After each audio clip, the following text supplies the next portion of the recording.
Ok, bah Léonie, je te réponds directement par petite vidéo, c'est quand même le plus simple. Alors, tu me demandais dans ta première question, je pense que c'était sur l'exercice 67 et ça devait être la dernière, pourquoi finalement OA plus OB plus OC plus OD était égal à 0. Alors, en fait, on se place dans le quadrilatère juste au-dessus, hein, EIJG, hein, que j'ai représenté, qui est un parallélogramme, hein, on l'a prouvé tout à l'heure. Donc si je reprends la décomposition qu'on avait dû noter, hein, je trouve que j'ai pas la correction, puisque je l'avais fait en direct en classe. Donc si je reprends la décomposition, j'imagine que OA, on était passé par le point E, donc OE plus EA, plus pour OB pareil, hein, OE plus B. Pour OC, OC, on était passé par le point J, j'imagine. OJ plus JC plus OD, donc OD, OJ plus JD. Ok. À partir de là, il y a un certain nombre de choses qui vont s'annuler. Si tu regardes le vecteur EA et le vecteur EB, ils sont de même direction, de même longueur, mais de sens opposé, hein, puisque E est au milieu, donc on peut déjà les barrer, tous les deux, hein, ça fait vecteur nul. Si on fait la même chose avec le vecteur JC et le vecteur JD, la même chose, hein, J étant le milieu de CD, la somme des deux donne vecteur nul. Donc il me reste finalement 2OE plus 2OJ. Et là, bah, je vais prendre les propriétés du parallélogramme, hein, puisque c'est un parallélogramme, les diagonales se coupent en leur milieu. Donc O est le milieu de EJ. Donc je peux aussi écrire que OE, c'est moins OJ. Donc ça fait moins 2OJ plus 2OJ. Et on est bien égal au vecteur nul. D'accord? Alors voilà, ça c'est pour l'exercice 67. Ensuite, tu me parlais de l'exercice 88. Je ne comprends pas la méthode utilisée pour arriver au résultat. Oui, c'est la deuxième question. Alors, on va y revenir. Je redescends un petit peu. Donc, le 88. Ah oui, donc, on a un tétraèdre, on a I le milieu de AB, J le milieu de AC. Faire une figure sur un logiciel de géométrie. Et oui, on a placé les points E et F. Et puis l'idée, c'est de montrer que les points D, I, J et F sont coplanaires. Alors déjà, la figure, c'est pas simple hein, à représenter sur votre cahier. Donc je vais te remontrer un petit peu ce que ça donne sur GeoGebra. Donc sur GeoGebra, voilà ce que ça donne. Et donc si on fait tourner un petit peu, donc on a point I milieu de AB, J milieu de AC. Mon point F qui est tel que c'est ça, AF égale DE. Donc au départ le point F, bah, on voit pas trop où il est, mais si voilà, j'ai représenté le plan DIJ en bleu là, et en fait le point F est bien sur le plan DIJ. Alors tu comprends pas la méthode, toute l'idée c'est de montrer que les points sont coplanaires, et pour cela on va montrer que DF, le vecteur DF, est ce qu'on appelle une combinaison linéaire de DI et DJ, c'est-à-dire le vecteur DF égale un certain nombre fois DI plus un certain nombre fois DJ. D'accord? Et là, on va utiliser les informations de l'énoncé. Donc, je te remets l'énoncé et on va essayer de rapidement refaire les calculs. Alors, montrer qu'il existe deux nombres A et B tels que DI égale A fois AB plus B fois AD.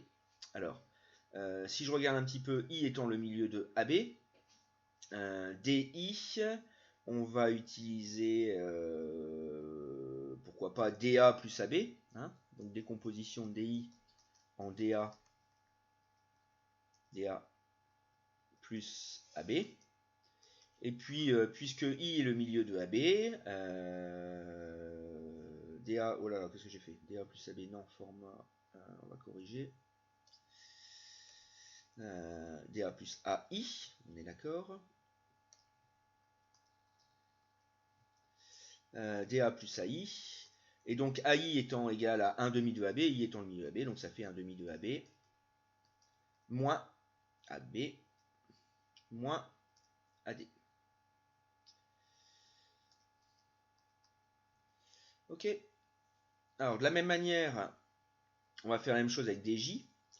DJ, puisque J est le milieu de AC, on va utiliser à nouveau le point A, hein, ça fait DA plus AJ.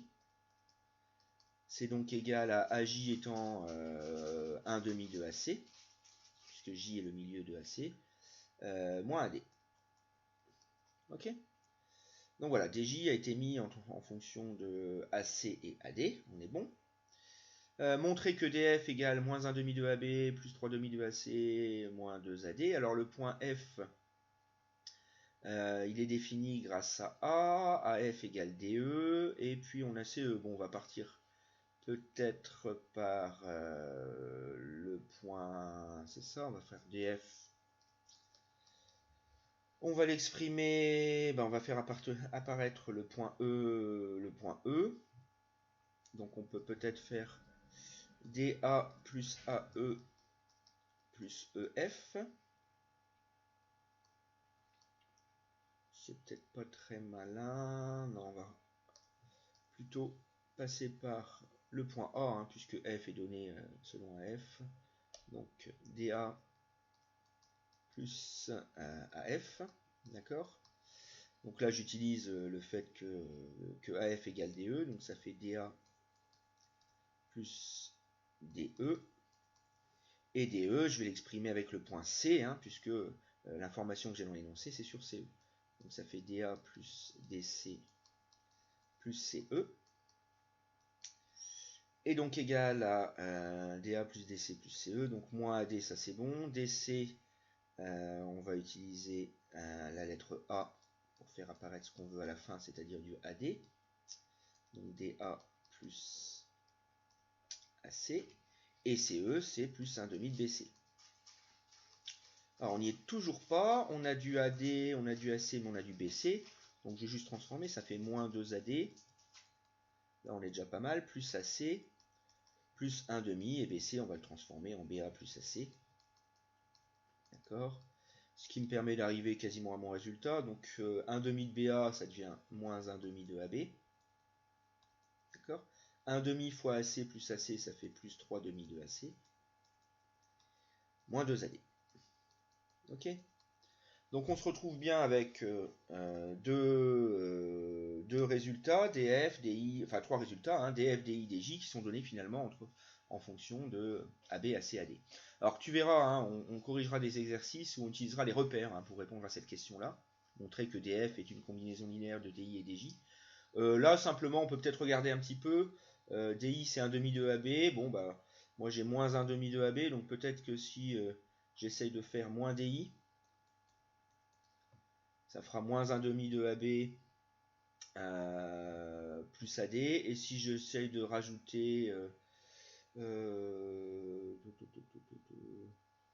moins plus 3 DJ, on va voir un petit peu ce que ça donne.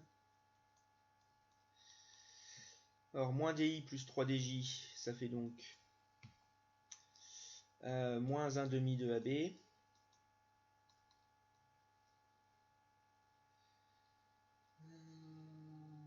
Moins 1 demi de AB. Donc moins DI plus AD. 3 fois DJ, donc plus 3 demi de AC. Moins 3 AD. Bon, on doit être bon là. Ça c'est égal à moins 1 demi de AB. Plus 3 demi de AC. Moins 2 AD. Donc c'est bon, hein. Ça c'est bien égal à DF. On a montré que, je ne sais pas si je peux le souligner, on a montré que voilà, DF était égal à un certain nombre de fois DI plus un certain nombre de fois DJ. On peut donc en conclure que DF est une combinaison linéaire des vecteurs donc DI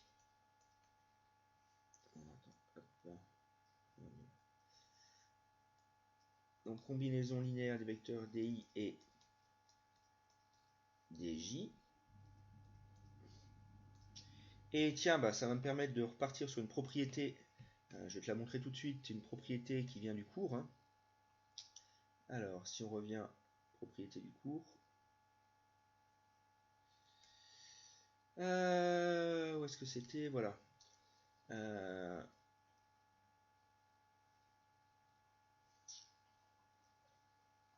Voilà, la propriété 3, si j'y reviens, voilà. U et V, deux vecteurs non collinaires de l'espace. U, V et W sont coplanaires si et seulement si W est une combinaison linéaire de U et de V. Donc là, si je reviens sur... voilà, si je reviens sur ma figure, on a bien df qui est combinaison à DI et DG, donc df, DI et DJ sont coplanaires et F appartient donc au plan DIJ, puisque tout est sur le même plan. Voilà.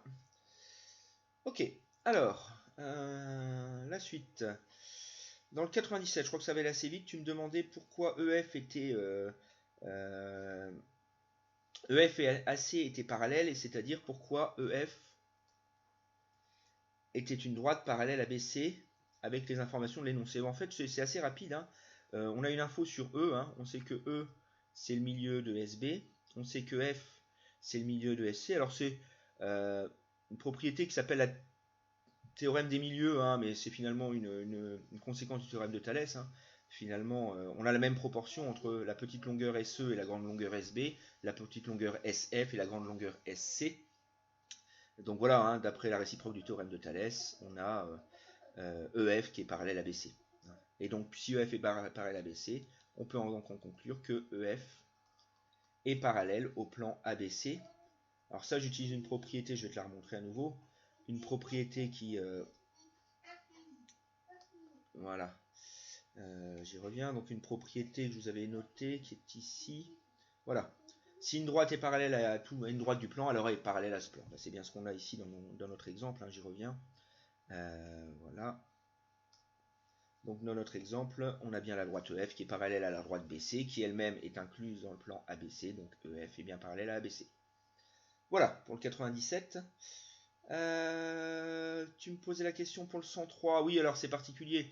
Donc, est-ce que HM et GN sont séquentes? Alors, déjà, tu me poses pas mal de questions sur, si j'y reviens, que je les relise.